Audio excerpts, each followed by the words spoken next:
विराज बैठ, प्रसन्न हो। ये वो ठीक। हाँ नहीं, ठीक ही रहना चाहिए। हम आपको अपने प्रभु का विधान बताते हैं थोड़ा सा। जब प्रभु किसी पर कृपा करते हैं, ये वैभव मिलना कृपा नहीं है, ये पुण्य है।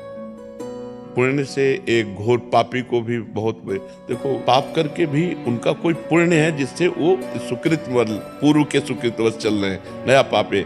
ये वैभव बढ़ना या यश बढ़ना ये भगवान की कृपा नहीं मानी जाती।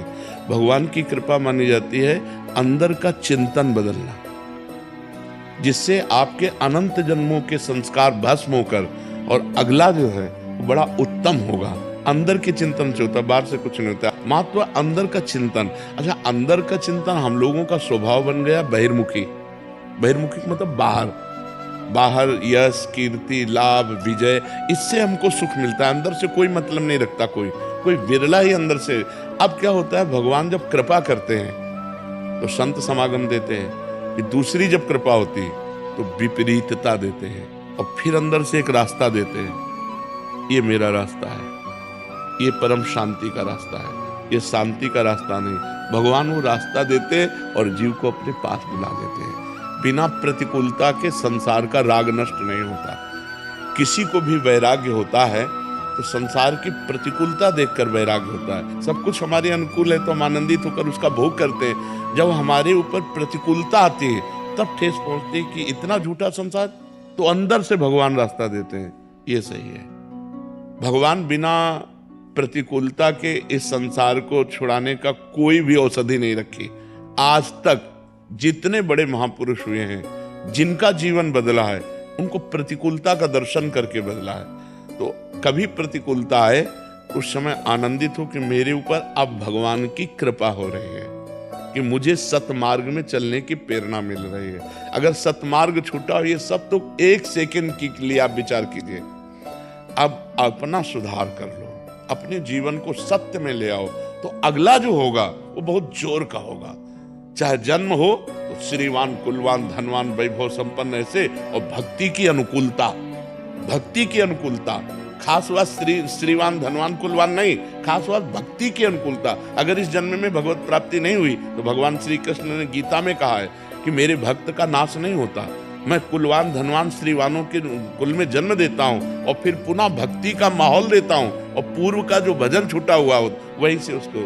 अब बिल्कुल ऐसे ही रहो जैसे रह रहे हो, बिल्कुल संसारिक बन करके रहो, लेकिन अंदर का चिंतन आपका बदल जाए। अंदर के चिंतन में आपकी यश की भावना न रह जाए, अंदर के चिंतन में आपको धन बढ़ाने की भावना न रह जाए। अंदर का चिंतन हो जाए, प्रभु बहुत जन्म व्यतीत हो गए, अब एक बार आपसे मिलना चाहते हो, एक बार आपसे मिलना चाहते हैं प्रभु, मुझे आप चाहिए, अब संसार नहीं। तो बात बन जाएगी, तो बात बन जाएगी। तो इसलिए आनंद पूर्वक भगवान का नाम जप करो, बिल्कुल चिंता मत करो। बाबा, क्या नाम जप से हो जाएगा पूरा? ये हम अपने जीवन का अनुभव बताते हैं। सांख्य योग और अष्टांग योग और कर्म योग और भक्ति योग, चारों योगों में प्रवेश रहा है। पहले हम सन्यासी रहे हैं 20 वर्ष सन्यासी रहे काशी विश्वनाथ जी। तो हम सांख्य योग, अष्टांग योग, जो अष्टांग योग है ना, अष्टांग योग, कर्मयोग, इन तीनों को अच्छी प्रकार जान करके और फिर भक्ति योग में आए हैं। स्वयं भगवान शंकर से बढ़कर कोई ज्ञानी तो नहीं ना, सनकादि से बढ़कर कोई ज्ञानी नहीं। वो हरिशरणम सनकादि हर समय जपते रहते हैं। भगवान शिव राम राम राम राम राम राम जपते रहते हैं। हम वृंदावनवासी प्रिया प्रीतम के उपासी, तो जो राम में राह है वही राह है, जो धा है ये रस देने वाली वस्तु है।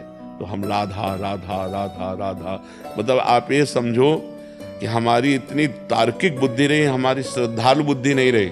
सन्यासी की जो बुद्धि होती है वो तर्क प्रधान होती है, कसौटी पर कसने पर। तो हम केवल भावुकता में राधा राधा का प्रचार नहीं कह रहे कि हमने सुना और ऐसे ग्रंथों में पढ़ा, ऐसे कह रहे, स्वयं स्वाद लेके कह रहे और विश्वास के साथ कह रहे कि यदि आप राधा राधा जपते हो तो इसी जन्म में भगवत प्राप्ति हो जाएगी, इसी जन्म में। जैसे किसी से कहा जाए कि तुम सत्य बोलो, मंदिर में चढ़ के बोलो, तो हम मंदिर में नहीं, हम वृंदावन में बैठे हैं। करोड़ों मंदिर इसकी समानता नहीं कर सकते, भगवान का परम धाम है। अगर राधा राधा नाम चल रहा है तो इसी जन्म में भगवत प्राप्ति हो जाएगी। हमारी आखिरी श्वास यदि राधा, तो मुझे श्री जी की प्राप्ति, भगवान की प्राप्ति हो जाएगी। इसमें कोई संशय नहीं और किसी साधनों की कोई आवश्यकता नहीं। आप केवल अंदर ही अंदर चलाइए और लिखिए। देखो, हम जो कह रहे हैं उसको समझो।